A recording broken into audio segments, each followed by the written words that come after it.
दोस्तों, ईरान से बुरी तरह हारने के बाद अमेरिका पूरी तरह से परेशान हो गया है। ट्रंप अब ईरान के लिए आर्थिक दबाव बनाने पर उतर गया है। ट्रंप ने वार्निंग देते हुए लिखा कि कोई भी कंट्री, बैंक, कंपनी, एयरपोर्ट या फिर कोई भी गवर्नमेंट एजेंसी ईरान को आर्थिक मदद देगी, उसको बहुत बड़े आर्थिक अंजाम सहने पड़ेंगे। मतलब जितने भी देश ईरान के साथ व्यापार करते हैं, उन सभी देशों को ट्रंप की तरफ से खुली धमकी दे दी गई है कि अगर तुम किसी भी तरीके का व्यापार ईरान के साथ करोगे तो हम तुम्हें नहीं छोड़ेंगे, हम तुम पर सैंक्शंस लगा सकते हैं। ट्रंप एडमिनिस्ट्रेशन का फोकस ईरान की तेल की कमाई, पैसों के लेन देन और ईरान को मिलने वाली दूसरी फाइनेंशियल मदद पर पूरी तरह से रोक लगाना है। दोस्तों, ईरान पहले से ही पिछले 50 सालों से सैंक्शंस झेल रहा था।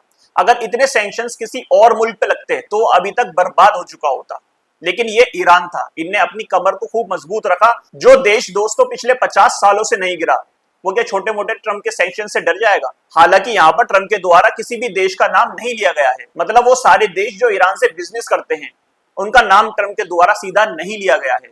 इसमें सबसे बड़ा चाइना है और फिर रशिया है। चाइना यहाँ पर ईरान का 80% तेल खरीदता है और रशिया ईरान को यहाँ पर सप्लाई करता है हथियारों की। लेकिन पहले से ही अमेरिका चाइना के साथ आर्थिक जंग के अंदर फंसा हुआ है। चाइना के पास रेयर अर्थ मिनरल्स हैं। अमेरिका की एडवांस टेक्नोलॉजी में इन सारी चीजों की जरूरत पड़ती है। अब यहाँ पर अगर ईरान के साथ बिजनेस करने वाले देशों के ऊपर ट्रंप सैंक्शंस लगाएगा तो सबसे ऊपर दोस्तों चाइना ही आएगा। लेकिन मुझे नहीं लगता ट्रंप ऐसा करेगा चाइना के साथ, क्योंकि चाइना भी आर्थिक रूप से बहुत ज्यादा ताकतवर है। अमेरिका ऐसी गलती नहीं कर सकता। ईरान की तरफ से भी ईरान के फॉरेन मिनिस्टर अब्बास अराक्ची का इसके ऊपर बयान आया है। अब्बास अराक्ची का कहना है कि अमेरिका का ईरान के ऊपर आर्थिक प्रतिबंध लगाना खुद अमेरिका के लिए जंग में हारने के समान है। ये देख के लगता है कि ट्रंप अमेरिका के हालातों को जनता से छुपा रहा है। साथ ही में 2 तस्वीरें भी पोस्ट करी जिसमें अमेरिका के बढ़ते हुए कर्ज की बात हुई है। रिपोर्ट्स के मुताबिक अमेरिका का कर्ज लगभग 40 ट्रिलियन तक पहुंच गया है। काजिम गरीबाबादी, ईरान के डिप्यूटी फॉरेन मिनिस्टर, ने एक्स के ऊपर पोस्ट करा और कहा कि अमेरिका अपने एलाइज से, अपने साथियों से मदद की भीख मांग रहा है। अमेरिका का कहना है कि ईरान जंग में हारने ही वाला है, लेकिन फिर भी अमेरिका अपने साथियों से भीख मांग रहा है मदद की। अमेरिकन मिलिट्री तो हमारा कुछ नहीं बिगाड़ पाई,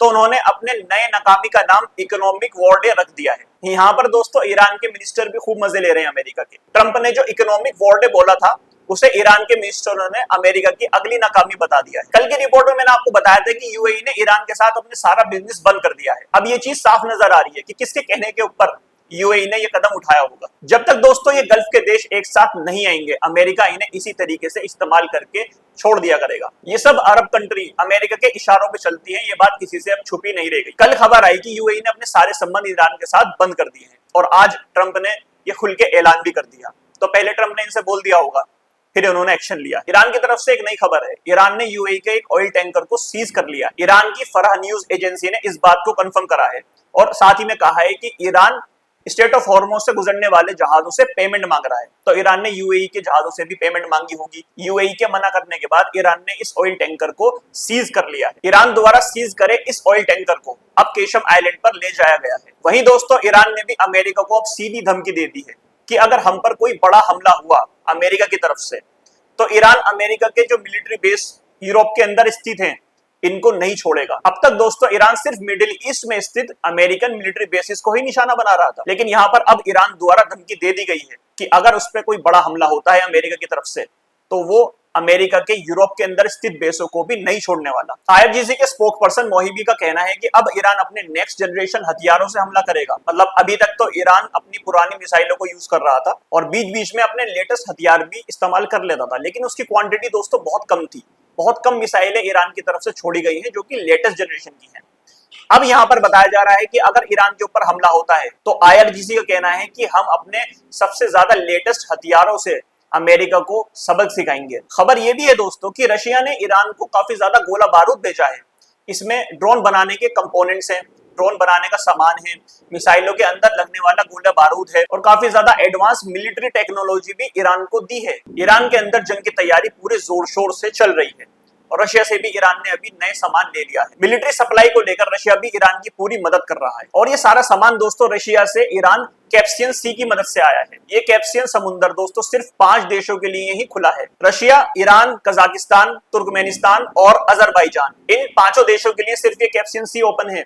इसके अलावा बाहर की कोई भी वेस्टर्न देश इस कैस्पियन समुद्र के अंदर नहीं आ सकता। ये बहुत ज्यादा सुरक्षित रास्ता है रशिया से ईरान आने का। ईरान अपनी सारी सप्लाई इसी रास्ते से मंगवा रहा है। इन सारी खबरों से दोस्तों इशारा मिलता है कि ईरान अब पूरी तरह से तैयार है।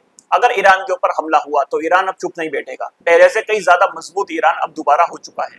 हमलों का जवाब ईरान बहुत ही सख्त लहजे में दे सकता है। तो यहाँ पर अमेरिका को सच में चिंता करनी चाहिए। कल की रिपोर्ट में मैंने आपको बताया था कि इजराइल और तुर्की के संबंध भी दिन पे दिन बिगड़ते जा रहे हैं। इजराइल ने सीरिया के अंदर हमला करा था और तुर्की इस बेस को रिपेयर करवा रहा था। तो यहाँ पर दोनों देशों के बीच में अमेरिका को कूदना पड़ा और शांति की बात करनी पड़ी। रिपोर्ट्स के मुताबिक दोस्तों इजराइल के डिफेंस मिनिस्टर इजराइल कर्ज ने अब खुलेआम यहाँ पर तुर्की को धमकी दे दी है। इजराइल के डिफेंस मिनिस्टर का कहना है कि अगर तैयब अर्दोगन ने इजराइल के द्वारा किए गए मिलिट्री ऑपरेशंस जो सीरिया में हो रहे हैं इसके विरुद्ध आवाज उठाई तो तुर्की को ये दोबारा से एक खतरनाक एडवेंचर के अंदर पाएंगे। और ये भी साथ में कहा कि तैयब अर्दोगन अपने भाषण पार्लियामेंट में देता रहे हमारे इजराइल के खिलाफ, लेकिन अगर इजराइल के कामों के बीच में इन्हें टांग अड़ाई तो हम तुर्की को नहीं छोड़ेंगे। दोस्तों ये बात तो ये बिल्कुल सही कह रहा है। तुर्की बहुत ज्यादा मजबूत देश है और तुर्की ने फलस्तीन के लिए अभी तक कुछ नहीं करा। यहाँ पर इजराइल के खिलाफ इनकी बोलने की हिम्मत भी नहीं है। तुर्की नाटो का मेंबर है दोस्तों, इस पे बहुत ज्यादा पावर है, लेकिन ये फिर भी इजराइल के खिलाफ कुछ नहीं बोल पाया। जब इजराइल ने इसी के एयरबेस के ऊपर हमला करा है तब इसकी आवाज निकल दी और उस पर भी इजराइल की तरफ से यहाँ पर इसे चुप करा दिया गया है। तुर्की की हिम्मत नहीं है कि इजराइल से कुछ भी कह सके। ये सारे इस्लामिक देश दोस्तों इजराइल के सामने बिल्कुल झुक चुके हैं, हथियार अपने डाल चुके हैं। सिर्फ ईरान ही एक ऐसा लौता इस्लामिक देश है दोस्तों जो इजराइल और अमेरिका की आंखों में आंखें डाल के खड़ा हुआ है, जो जुल्म के खिलाफ खड़ा होता है। अल्लाह भी उसी की मदद करता है। आज के अपडेट्स आपको अगर पसंद आए तो लाइक करिएगा वीडियो को और चैनल पर नए हैं तो सब्सक्राइब करिएगा। मिलता हूं आपसे एक और नई वीडियो में, तब तक के लिए अल्लाह हाफिज।